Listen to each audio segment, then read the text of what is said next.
अगर आप रोज ईयरबड्स या एयरफोन्स यूज करते हो और आपके दिमाग में ये सवाल है कि क्या ये धीरे धीरे कानों की हेयरिंग को खराब कर देते हैं, तो आज की वीडियो बिल्कुल आपके लिए है। मैं खुद पिछले कई सालों से ईयरबड्स को यूज कर रहा हूँ, काम के लिए भी, एंटरटेनमेंट के लिए भी, और सच बताऊं तो मुझे आज तक कोई सीरियस हेयरिंग प्रॉब्लम फील नहीं हुई। तो फिर सवाल ये पैदा होता है कि क्या ईयरबड्स वाकई 100% हेयरिंग डैमेज करते हैं, या फिर डैमेज सिर्फ खास सिचुएशंस में होता है जहां हम खुद गलती करते हैं। इस वीडियो में ना मैं आपको डराने वाला हूं, ना ब्लाइंडली कहने वाला हूं कि सब सेफ है। मैं आपको प्योर साइंस और रियल एक्सपीरियंस के साथ बताऊंगा कि ईयरबड्स कब, कैसे और कितनी देर में नुकसान पहुंचाते हैं, और कैसे आप उन्हें यूज करते हुए अपनी हेयरिंग को बचा सकते हैं। ईयरबड्स और ईयरफोन्स आज हमारी जिंदगी का हिस्सा बन चुके हैं। सुबह वॉक हो, काम हो या रात को सोने से पहले कोई ना कोई साउंड हमारे कानों के बिल्कुल करीब चल रहा होता है। इंटरनेट पर आपको दो एक्सट्रीम बातें मिलती हैं। एक तरफ लोग कहते हैं कि ईयरबड्स बिल्कुल जहर हैं, कान बर्बाद कर देते हैं, और दूसरी तरफ लोग कहते हैं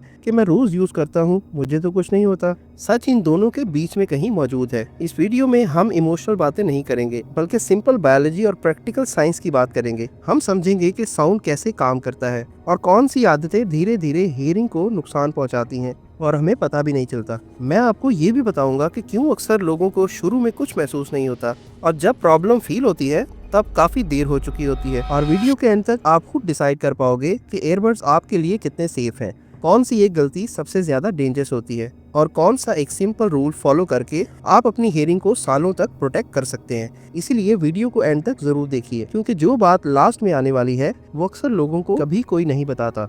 अब ये समझते हैं कि ईयरबड्स हियरिंग को कैसे डैमेज करते हैं। जब हम ईयरबड्स यूज करते हैं तो साउंड बिल्कुल डायरेक्ट ईयर कैनाल के अंदर एंटर करता है। नॉर्मली जब साउंड बाहर से आता है तो हवा के जरिए थोड़ा स्प्रेड होता है, लेकिन ईयरबड्स में साउंड फोकस्ड और क्लोज रेंज में होता है। ये साउंड पहले ईयर कैनाल से गुजरता है, फिर ईयर ड्रम को वाइब्रेट करता है। ईयर ड्रम के पीछे 3 छोटी छोटी हड्डियां होती हैं जो वाइब्रेशन को इनर ईयर तक पहुंचाती हैं। इनर ईयर के अंदर कॉक्लिया होता है, जहां माइक्रोस्कोपिक हेयर सेल्स मौजूद होते हैं। ये हेयर सेल्स साउंड वाइब्रेशन को इलेक्ट्रिकल सिग्नल में कन्वर्ट करते हैं, जो फिर ब्रेन तक जाते हैं। मसला तब पैदा होता है जब साउंड ज्यादा लाउड हो। ऐसी सूरत में हेयर सेल्स ओवर स्टिमुलेट हो जाते हैं और धीरे धीरे उनके स्ट्रक्चर्स डैमेज होने लगते हैं। ये डैमेज एक दिन में नहीं होता, बल्कि लंबे अरसे में होता है। और सबसे अहम बात यह है कि ये हेयर सेल्स दोबारा रीजनरेट नहीं होते। अब बात करते हैं कि डैमेज किन कंडीशंस में होता है। हर ईयरबड्स यूज करने वाला बंदा हेयरिंग लॉस का शिकार नहीं होता, बल्कि डैमेज कुछ स्पेसिफिक कंडीशन में होता है। सबसे पहला फैक्टर है वॉल्यूम।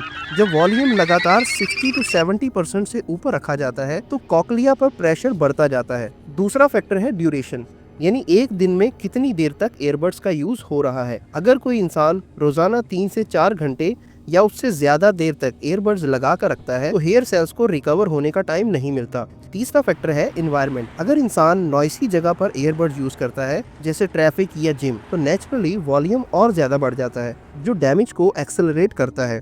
इन तीनों चीजों का कॉम्बिनेशन धीरे धीरे हेयरिंग को नुकसान पहुंचाता है, बिना किसी वार्निंग के। अब हम ये जानते हैं कि ये डैमेज कितने सालों के बाद फील होता है। ये कॉमन गलतफहमी है कि अगर ईयरबड डैमेज करते हैं तो प्रॉब्लम फौरन फील क्यों नहीं हो जाता। असल में हियरिंग लॉस एक स्लो बायोलॉजिकल प्रोसेस है। शुरू में कॉक्लिया की वो हेयर सेल्स इफेक्ट होती हैं जो हाई फ्रीक्वेंसी साउंड हैंडल करती हैं। ये वो साउंड्स होते हैं जो नॉर्मल कन्वर्सेशन से ज्यादा नोटिसेबल नहीं होती। इसीलिए बंदा सालों तक ये सोचता रहता है कि सब ठीक है। अक्सर केसेस में नोटिसेबल सिम्टम्स जैसे वर्ड्स क्लियर सुनाई ना देना या बैकग्राउंड नॉइस में बात समझने में मुश्किल, ये सिम्टम 5 से 10 साल के बाद सामने आते हैं। इस वक्त तक काफी हेयर सेल्स परमानेंटली डैमेज हो चुके होते हैं। ये बात बिल्कुल मुमकिन है कि कोई इंसान सालों से ईयरबड्स यूज कर रहा हो और उसे कोई क्लियर प्रॉब्लम ना हो। इसकी वजह ये हो सकती है कि वो इंसान मॉडरेट वॉल्यूम यूज करता है, जैसा कि मैं खुद भी। इसके अलावा जेनेटिक्स भी रोल प्ले करती है। कुछ लोगों के हेयर सेल्स ज्यादा रेजिस्टेंस होते हैं, लेकिन इसका मतलब ये नहीं कि कोई डैमेज हो ही नहीं रहा। बहुत दफा डैमेज सब क्लिनिकल होता है, यानी वो लेवल जहाँ इंसान खुद महसूस नहीं करता, लेकिन हेयरिंग टेस्ट से डिफरेंस आ जाता है। इसीलिए सिर्फ महसूस ना होना सेफ्टी का प्रूफ नहीं होता।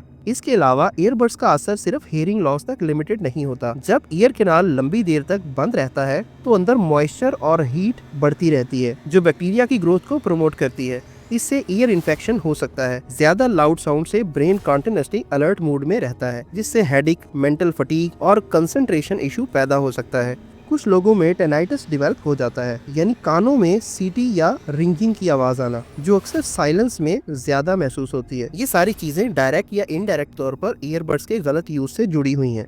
अब हम ये जानते हैं कि इसको कैसे इस्तेमाल करें ताकि हमें कोई डैमेज ना हो। अच्छी बात यह है कि ईयरबड्स को कंप्लीटली छोड़ना जरूरी नहीं। बायोलॉजी हमें ये बताती है कि हेयर सेल्स अगर ओवरलोड ना हो तो उन्हें रिकवरी का टाइम मिलता रहता है, तो हेयरिंग काफी हद तक प्रोटेक्ट की जा सकती है। इसीलिए वॉल्यूम को 60% के अंदर रखना और हर 1 घंटे बाद 5 से 10 मिनट का ब्रेक लेना बहुत इफेक्टिव होता है। नॉइस कैंसलेशन ईयरबड्स का फायदा ये होता है कि बाहर का शोर कम हो जाता है और वॉल्यूम बढ़ाने की जरूरत नहीं पड़ती। सोते वक्त ईयरबड्स लगाना अवॉइड करें क्योंकि इस वक्त रिकवरी का नेचुरल प्रोसेस डिस्टर्ब होता है।